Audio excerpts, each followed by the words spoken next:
இதுவரை சின்னஞ்சிறு எருமானது தன் எடையை விட பல மடங்கு அதிக எடை கொண்ட பொருளை இழுத்து செல்வதை ஆச்சரியத்தோடு பார்த்துக் கொண்டிருந்த நம் அனைவரையும் ஆச்சரியத்தில் ஆழ்த்தியிருக்கிறார் புதுக்கோட்டை பொன் நகர் பகுதியைச் சேர்ந்த 6 வயது சிறுவன் ஜஸ்வின் ஜாய். தற்போது 2ஆம் வகுப்பு படித்து வரும் அவர் கடந்த 2 வருடங்களாக தனியார் ஸ்கேட்டிங் பள்ளியில் ஸ்கேட்டிங் பயின்று வரும் அவர் ஸ்கேட்டிங் துறையில் சாதனை படைக்க நினைத்து அதற்கான சிறப்பு பயிற்சிகளை மேற்கொண்டார். இதுவரை வெளி மாநிலத்தை சேர்ந்த 4 வயது சிறுவன் 730 கிலோ எடை கொண்ட காரை 16 மீட்டர் தூரம் இழுத்தது மட்டுமே குவாட் பிரிவில் சாதனையாக இருந்து வந்தது.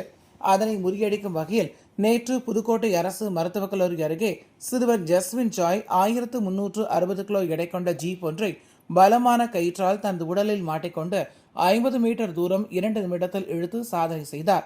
4 வயது சிறுவன் 730 கிலோ எடையுள்ள காரை இழுத்தது சாதனையாக இருந்து வந்தது. இந்நிலையில் 1360 கிலோ எடை கொண்ட ஜீப்பை இழுத்து இந்தியன் புக் ஆஃப் உலக சாதனையில் இடம்பெறுவதற்காக இதற்கான வீடியோ இந்தியன் புக் ஆஃப் உலக சாதனை நிறுவனத்திற்கு அனுப்பி வைக்க உள்ளனர்.